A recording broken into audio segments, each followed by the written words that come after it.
नमस्कार मित्रांनो, स्वागत आहे तुमचं हवामान अपडेट्स या यूट्यूब चॅनलवर। तर मित्रांनो, सर्व शेतकऱ्यांना मित्रांनो अत्यंत तातडीचं मेसेज आहे। आज आहे 19 जुलै 2024। आज अर्धा महाराष्ट्र या ठिकाणी ढगफुटी सदृश पाऊस होणार आहे। कोणकोणत्या भागांमध्ये पाऊस होणार आहे तेच आपण या व्हिडिओमध्ये संपूर्ण आढावा जाणून घेणार आहोत। व त्यापूर्वी तुम्हाला एक मित्रांनो छोटीशी विनंती, तुम्ही व्हिडिओ पाहतायत परंतु आपल्या चॅनलला काय सबस्क्राइब करत नाहीत तर चॅनलला आत्ता सबस्क्राइब करून घ्या व व्हिडिओला एक लाईक देखील नक्की करा। मित्रांनो, तुमच्या भागामध्ये जर पाऊस झाला असेल तर आपल्याला कमेंटमध्ये नक्की कळवा व तुम्ही हा व्हिडिओ कोणत्या भागातून पाहतायत ते देखील कमेंटमध्ये नक्की कळवा। तर मित्रांनो, आज आपण या ठिकाणी मराठवाड्यापासून सुरुवात करूया। तर नांदेड, परभणी, हिंगोली, जालना, छत्रपती संभाजीनगर या ठिकाणी अक्षरशः आपल्याला ढगफुटी सदृश पाऊस होणार आहे। नांदेड, परभणी, हिंगोली या जिल्ह्यामध्ये आपल्याला अतिमुसळधार स्वरूपाच्या पावसाची शक्यता आपल्याला पाहायला मिळते। तर जालना, जिंतूर, छत्रपती संभाजीनगर, पैठण, माजलगाव, बीड या भागामध्ये मध्यम ते जोरदार स्वरूपाच्या पावसाची शक्यता आहे। बीड, लातूर, धाराशिव या ठिकाणी आपल्याला जोरदार स्वरूपाच्या पावसाची शक्यता पाहायला मिळते। परळी, केज, भूम, परंडा, वाशी या ठिकाणी मध्यम ते जोरदार स्वरूपाच्या पावसाची शक्यता आपल्याला पाहायला मिळते।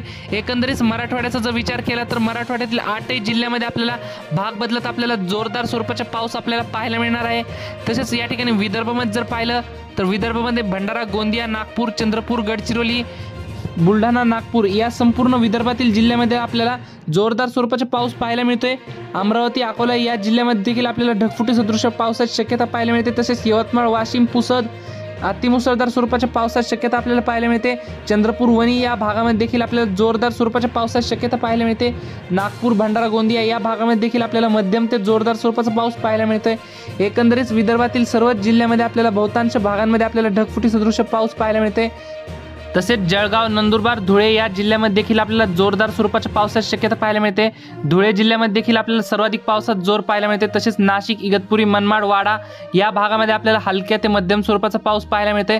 तर पश्चिम महाराष्ट्रामध्ये पुणे, सातारा, सांगली, कोल्हापूर, सोलापूर, अहमदनगर या संपूर्ण पश्चिम महाराष्ट्रातील जिल्ह्यामध्ये आपल्याला भाग बदलत मध्यम ते जोरदार स्वरूपाचा पाऊस पाहायला मिळतोय। तर रत्नागिरी, रायगड, सिंधुदुर्ग, सावंतवाडी, कल्याण, डोंबिवली, ठाणे, पालघर या भागामध्ये आपल्याला अतिमुसळधार स्वरूपाचा पाऊस आज दिवसभरात आपल्याला पाहायला मिळतोय। एकंदरीत संपूर्ण राज्याचा जर विचार केला तर मराठवाडा व विदर्भात या ठिकाणी पावसाचा जोर भयंकर प्रमाणात वाढताना पाहायला मिळतोय आपल्याला। तर कोकणपट्टीमध्ये आपल्याला ही पावसाची संततधार आपल्याला पाहायला मिळते। तर मध्य महाराष्ट्रामध्ये आपल्याला मध्यम ते हलक्या स्वरूपाचा पाऊस पाहायला मिळतोय। मित्रांनो, आपल्या चॅनलवरती हवामानाबद्दल असेच नवनवीन व ताजे अपडेट रोजच्या रोज घेऊन येत असतो आपण, त्यामुळे आपल्या चॅनलला सबस्क्राईब नक्की करा। धन्यवाद। तर भेटूयात पुढच्या व्हिडिओमध्ये।